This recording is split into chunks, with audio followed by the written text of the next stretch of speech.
Hello friends, welcome back to our YouTube channel next current. आज है 19 जनवरी 2022। 19 जनवरी 2022 के जो भी करंट अफेयर्स के इम्पोर्टेंट क्वेश्चंस होंगे उन्हें मैं यहाँ डिस्कस करूँगा और सभी क्वेश्चन से रिलेटेड फैक्ट भी आपको बताता हुआ चलूँगा। आप आज की वीडियो की PDF फाइल हमारे टेलीग्राम ग्रुप से डाउनलोड कर सकते हैं। टेलीग्राम ग्रुप का लिंक आपको वीडियो के डिस्क्रिप्शन में दिया गया है।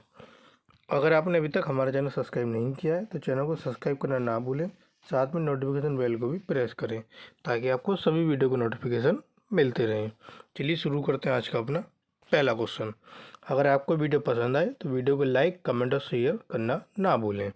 तो आज का पहला क्वेश्चन है, हाल ही में किस योजना के तहत भारत सरकार ने रेशम और जियो टेक्सटाइल के क्षेत्र में 20 अनुसंधान परियोजनाओं को मंजूरी दी? तो यह मंजूरी दी गई राष्ट्रीय तकनीकी वस्त्र मिशन योजना के तहत। Option A. कपड़ा मंत्रालय ने विशिष्ट रेशों और जियो टेक्सटाइल के क्षेत्र में 30 करोड़ रुपए की 20 महत्वपूर्ण अनुसंधान परियोजनाओं को मंजूरी दी। ये महत्वपूर्ण अनुसंधान परियोजनाएं सरकार के प्रमुख कार्यक्रम राष्ट्रीय तकनीकी वस्त्र मिशन के अंतर्गत आती हैं। इससे पहले कपड़ा मंत्रालय द्वारा 78.60 करोड़ की 11 शोध परियोजनाओं को मंजूरी दी गई थी। केंद्रीय कपड़ा मंत्रालय ने दिवाली के लिए एक अभियान लोकल फॉर दिवाली भी शुरू किया था। जो केंद्रीय मंत्री पीयूष गोयल, इन्होंने तमिलनाडु के तंजावुर में भारत का पहला डिजिटल खाद्य संग्रहालय आवासीय रूप से लॉन्च किया था। जो आपके केंद्रीय जो कपड़ा मंत्री हैं पीयूष गोयल, ये जनवरी 2022 तक हैं। अगला क्वेश्चन, हाल ही में किस कंपनी ने उत्तर प्रदेश में 50-50 मेगावाट की 2 सौर परियोजनाओं को चालू किया? तो इसको चालू किया Tata power renewable energy limited ने। Option B. Tata power renewable energy limited ने उत्तर प्रदेश के प्रयागराज और बांदा में 50-50 मेगावाट की 2 सौर परियोजनाओं को शुरू किया। संयंत्रों से सालाना 221.26 मिलियन यूनिट से अधिक उत्पादन की उम्मीद है। इन 2 परियोजनाओं के लिए Tata power renewable energy limited और Uttar Pradesh power corporation limited Lucknow के बीच बिजली खरीद समझौते पर हस्ताक्षर किए जा चुके हैं। अगला क्वेश्चन, हाल ही में अंतर्राष्ट्रीय श्रम संगठन की रिपोर्ट के अनुसार 2022 के वैश्विक बेरोजगारी की अनुमानित संख्या क्या है? तो ये अनुमानित संख्या 207 मिलियन। Option C. अंतर्राष्ट्रीय श्रम संगठन ने 2022 में वैश्विक बेरोजगारी 207 मिलियन होने का अनुमान लगाया, जो 2019 की तुलना में लगभग 21 मिलियन अधिक है। 2022 में काम किए गए कुल घंटे उनके पूर्व महामारी स्तर से लगभग 2% कम या 52 मिलियन पूर्णकालिक समकक्ष नौकरियों की कमी का अनुमान लगाया गया है। यह विश्व रोजगार और सामाजिक आउटलुक पर अपनी नवीनतम रिपोर्ट में कहा गया, जिसे 17 जनवरी को जारी किया गया। जो आपका अंतर्राष्ट्रीय श्रम संगठन है, इसका मुख्यालय आपका जेनेवा स्विट्जरलैंड में है और इसके जो संस्थापक हैं पेरिस शांति सम्मेलन, और इसके महानिदेशक गाय राइडर, जो कि जनवरी तक ही इसके महानिदेशक हैं और इसकी स्थापना 1919 को हुई थी। अगला क्वेश्चन, हाल ही में किस देश के पूर्व प्रधानमंत्री तोशिकी कैफू का निधन हो गया? तो ये निधन हुआ है आपके जापान के पूर्व प्रधानमंत्री का। Option D. तोशिकी कैफू जो 1989 से लगभग 2 वर्षों तक जापान के प्रधानमंत्री रहे, इनका जनवरी में निधन हो गया और वे नवंबर 1991 तक सत्ता में रहे। उन्हें 1991 में फारस की खाड़ी में समुद्री आत्मरक्षा बल भेजने के लिए जाना जाता था। प्रधानमंत्री बनने से पहले उन्होंने उप मुख्य कैबिनेट सचिव और शिक्षा मंत्री सहित प्रमुख सरकारी पदों पर कार्य किया। और जापान के ये पूर्व प्रधानमंत्री थे। जापान की राजधानी क्या है आपकी? टोक्यो। अब वर्तमान में प्रधानमंत्री कौन है? Fumio Kishida. अगला क्वेश्चन, हाल ही में किस शहर में पर्याय महोत्सव मनाया गया? पर्याय महोत्सव मनाया गया उडुपी में। Option A. उडुपी में 18 जनवरी को पर्याय महोत्सव मनाया गया। पर्याय भगवान कृष्ण की पूजा करने और श्री कृष्ण मठ या मंदिर के प्रबंधन के विशेष अधिकार को 2 वर्ष में एक दृष्टा से दूसरे दृष्टा को हस्तांतरण को दर्शाता है। द्विवार्षिक पर्याय प्रणाली 1522 में शुरू हुई। कृष्णापुर मठ के नए पर्याय दृष्टा स्वामी विद्यासागर तीर्थ सर्वज्ञ पीठ पर चढ़ेंगे। उडुपी दक्षिण पश्चिमी भारतीय राज्य कर्नाटक का एक शहर है, जो कि आपका कर्नाटक में यह पर्याय महोत्सव मनाया जाता है। कर्नाटक के जो मुख्यमंत्री बसवराज बोम्मई हैं और कर्नाटक के राज्यपाल आपके थावरचंद गहलोत हैं।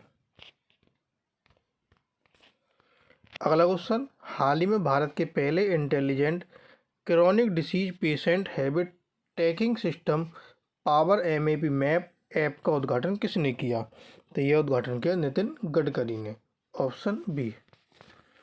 केंद्रीय सड़क परिवहन और राजमार्ग मंत्री नितिन गडकरी ने जनवरी में माधव बाग के पावर मैप का उद्घाटन किया।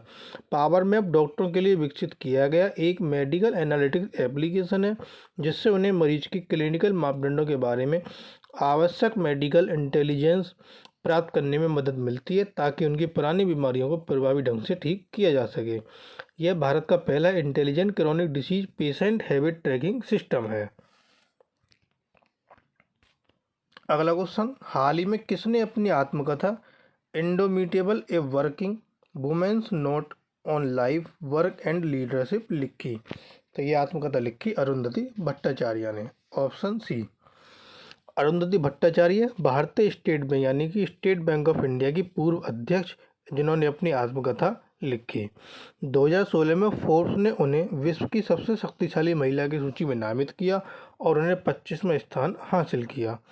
वह एकमात्र इंडिया इनकॉर्पोरेट बॉस हैं जो फॉर्च्यून की दुनिया की महानतम लीडर्स की सूची में शामिल हुई और 26वें स्थान पर रहीं।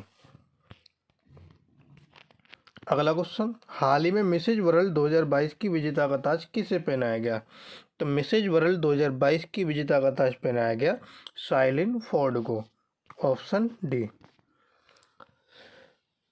Mrs America Shaylyn Ford Mrs world 2022 की विजेता बनी। वह ग्रेनविल ओहायो की रहने वाली हैं। मिसेज वर्ल्ड 2022 पेजेंट जनवरी 2022 में लास वेगास नेवाडा अमेरिका में हुआ। मिसेज जॉर्डन और मिसेज यूएई इसमें उपविजेता रहीं। मिसेज इंडिया नवदीप कौर ने अमेरिका के लास वेगास अमेरिका में मिसेज वर्ल्ड 2022 पेजेंट में बेस्ट नेशनल कॉस्ट्यूम्स का राउंड जीता। अगला क्वेश्चन, हाल ही में दुबई में अंतर्राष्ट्रीय लोक कला महोत्सव में किसने स्वर्ण पदक जीता? तो दुबई में अंतर्राष्ट्रीय लोक कला महोत्सव में स्वर्ण पदक जीता सुमित भाले ने। Option A. महाराष्ट्र के एक युवा लावणी कलाकार सुमित भाले ने दुबई में अंतर्राष्ट्रीय लोक कला महोत्सव में स्वर्ण पदक जीता। वह महाराष्ट्र के फुलवाड़ी जिले के पाथरी के रहने वाले हैं। लावणी महाराष्ट्र का पारंपरिक नृत्य है। यह पारंपरिक गीत और नृत्य का एक संयोजन है जो विशेष रूप से ढोलकी की थाप पर किया जाता है।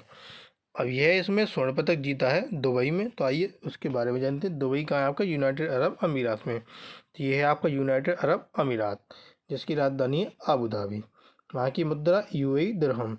वहाँ के राष्ट्रपति खलीफा बिन जायद अल नाहयान। ये क्या है आपका? फ्लैग। और ये कौन है? वहाँ के प्रधानमंत्री या उपराष्ट्रपति मोहम्मद बिन राशिद अल मखदूम।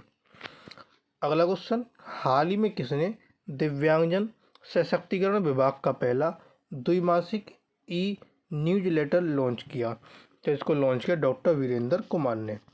Option B. दिव्यांगजन सशक्तिकरण विभाग ने 18 जनवरी को अपना पहला द्विमासिक ई न्यूज़लेटर लॉन्च किया। इसे सामाजिक न्याय और अधिकारिता मंत्री डॉक्टर वीरेंद्र कुमार ने लॉन्च किया। इसे दिव्यांग व्यक्तियों के कौशल विकास, पुनर्वास और अधिकारिता के लिए समेकित क्षेत्रीय केंद्र कोझिकोड केरल के मुख्य भवन के उद्घाटन के दौरान लॉन्च किया गया। कोझिकोड में समेकित क्षेत्रीय केंद्र की स्थापना 2012 में सामाजिक न्याय और अधिकारिता मंत्रालय, भारत सरकार द्वारा राष्ट्रीय बहुदिव्यांग व्यक्तियों के अधिकारिता संस्थान चेन्नई के प्रशासनिक नियंत्रण के तहत अपने आउटरीच के रूप में की गई। अगला क्वेश्चन, हाल ही में स्ट्रीट फॉर पीपल चैलेंज के लिए आवासन और शहरी विकास मंत्रालय द्वारा कितने शहरों को विजेता घोषित किया गया? तो इसमें घोषित किया गया आपके 11 शहरों को। Option C. प्रत्येक शहर को आवासन और शहरी विकास मंत्रालय द्वारा 50 लाख रुपए से सम्मानित किया गया। ये शहर अब उस चुनौती के उच्च स्तर में प्रवेश करेंगे जिसमें प्रायोगिक चरण में शुरू की गई परियोजनाओं को अस्थायी रूप से बढ़ाया जाएगा। मंत्रालय ने nurturing neighbourhood challenge stories from the field नामक एक पुस्तक भी लॉन्च की। इसने इंडिया साइकिल फॉर चेंज और स्ट्रीट फॉर पीपल चैलेंज का सीजन 2 भी लॉन्च किया। इसने नर्चरिंग नेबरहुड चैलेंज के पायलट चरण के लिए 10 विजेता शहरों की भी घोषणा की। चैलेंज एक 3 साल की चरणबद्ध पहल है जिसका उद्देश्य भारतीय शहरों में बचपन के अनुकूल पड़ोस को आकार देना है। अगला क्वेश्चन, हाल ही में लैंडिंग कार्ड ने किस बैंक के साथ भागीदारी की? तो लैंडिंग कार्ड ने यह भागीदारी कैनरा बैंक के साथ की। Option D. Fintech company Lendingkart ने कैनरा बैंक के साथ ऋण साझेदारी की। यह देश भर के सूक्ष्म लघु और मध्यम उद्योग यानी कि एमएसएमई को 10 लाख तक का कम लागत वाला व्यावसायिक ऋण प्रदान करेगा। ऋण को जीरो टच तकनीक का उपयोग करते हुए लैंडिंग कार्ड टुगेदर प्लेटफॉर्म द्वारा जल्द अनुमोदन के जरिए प्रदान किया जाएगा। अब कैनरा बैंक के साथ साझेदारी हुई। कैनरा बैंक का मुख्यालय आपका बेंगलुरु में है। इसके संस्थापक अमेबल सुब्बा राव पई हैं, जिसकी स्थापना 1 जुलाई 1906 को हुई थी। तो ये थे आपके आज के करंट अफेयर्स के इम्पोर्टेंट क्वेश्चन। अब आता है क्वेश्चन ऑफ द टुडे। हाल ही में किसने परिधान निर्यात संवर्धन परिषद के नए अध्यक्ष के रूप में कार्यभार संभाला? तो ये कार्यभार किसने संभाला? 4 ऑप्शन आपको यहाँ दिए गए हैं। एक आंसर आपको कमेंट बॉक्स में देना है। और जो कल क्वेश्चन पूछा था कि हाल ही में किसने योग्य छोटे व्यापारियों को तत्काल ऋण प्रदान करने के लिए गूगल पे के साथ सहयोग किया? यह सहयोग किया था इंडिफी टेक्नोलॉजी ने। Option B. ये हैं आपके आज के करंट अफेयर्स के इम्पोर्टेंट क्वेश्चन। अगर आपको वीडियो पसंद आए तो वीडियो को लाइक कमेंट और शेयर जरूर करें। साथ ही साथ चैनल को सब्सक्राइब कर नोटिफिकेशन बेल जरूर प्रेस करें। आप हमारे साथ फेसबुक, टेलीग्राम, इंस्टाग्राम से भी जुड़ सकते हैं। सभी के लिंक आपको वीडियो के डिस्क्रिप्शन में दिए गए हैं। Thank you.